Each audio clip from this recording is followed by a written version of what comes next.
Okusinziira ku nteekateeka z'akakiiko k'ebyokulonda akwatidde ekibiina ki National Unity Platform bendera ku bwa Pulezidenti Robert Kyagulanyi Ssentamu ng'ennaku z'omwezi 27 omwezi ogw'11 yalina kubeera mu disitulikiti y'e Kayunga. Okuba nti tuli mu presidential campaign. Kyokka ng'amaliriza olukungaana lwe olwasooka yeeyongerayo awali wategekeddwa olukungaana lwe olwokubiri eno ab'ebyokwerinda batandika okugobaganya abawagizi be omwali okubakuba kibooko ko n'okubakubamu omukka ogubalagala. Shame upon you. Shame upon you.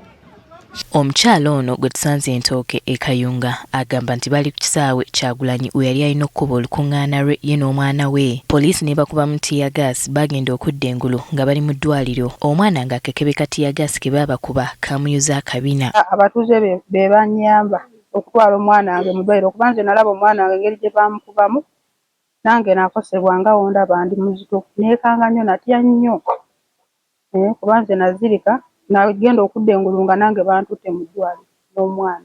Ono agamba nti engeri gy'ali omuzito ate nga naye yafuna ebisago kimukaluubiriza okulabirira omwana we. Kuba yeebakira ku sayidi emu oluusi ne yeevuunika bwevuunisi nadda akabirizi kamu bw'atyo. Ono si ye yekka n'omukyala ono naye apokya n'ebiwundu ku mikono gyombi n'amagulu bye yafuna olw'ensasage poliisi gye yabasuulamu bwe yabakuba tiyagaasi bwe yali ekirinnya nga ye ne banne abalala babiri baali batambulira ku ppiki okumpi n'emmotoka ya Kyagulanyi emmotoka ya poliisi gye yava n'ebatomera mu bugenderere. Emmotoka y'omukulembeze n'egenda etulekamuko ka distance tusigalako ki emabega kati kuba nze nali ntudde mu makkati nga munnange yakoze eki yasembye mabega n'owa boodi nze ogenda okuzza amaaso bwe nti nga patulo etukuba awo enkoma otegeera nga patulo etukubye bwe tuti nga tugudde wansi.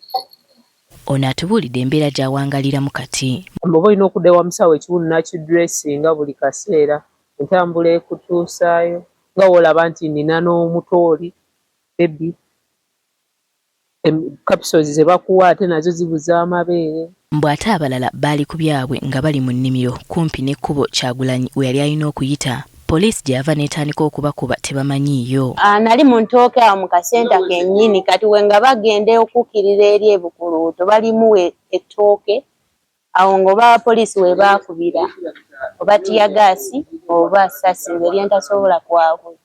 Gaasi ne batukuba amagulu ne tubaga tukyasana kusammuka. N'engwira omumwa n'amannyo ne gamenyeka bwe gati. Kati bano beewuunya oba okuwagira Kyagulanyi mu ggwanga lino kati gwafuuka musango.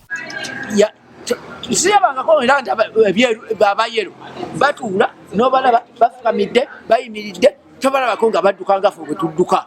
Nolonda bwe naatuuka nolonda. Ekyankubya naye sirwanye sikoze eki akalulu sigenda katta nja kulonda. Bano baagala omukulembeze w'eggwanga aveeyo ayogere ku nneeyisa y'abasirikale avumirire ebikolwa byabwe. Omukulembeze w'eggwanga lino Museveni ng'akirimu omukono naye wabanga takirimu omukono amazima gali nti ng'abantu abo bakola nga tabimanyiiko yandibadde nga wakiri yandibaddeko n'ekyayogera n'agamba nti kuba abiraba wakiri yandigambye nti oba mulekeraawo okuba abazzukulu bange okubayisa bwe mutyo. Tuba tetukudde yadde ejjinja nti tubakuba naye bo bagwa ku bantu ne bakuba bukubi. Omuntu atalina musanga takutte kintu kyonna talwanye. Abasirikale ekyembasaba kukakanya busungu. Frederick Kafeero ng'avuganya ku kifo ky'omubaka wa Parliament owa Ntenjeru North agamba nti ebikolwa by'abakuumaddembe bigendereddwamu okunafuya abalonzi n'obuwagizi bwa NOP okutiisa abantu okulonda. Kikiseera okuzimba Uganda empya. Omuntu abeere nga alina eddembe okulonda oyo gwayagadde. Wadde nga bano banyiga biwundu bagamba nti si baakupondooka kuva ku mugendo ogunaabatuusa mu Uganda gye baluubirira empya.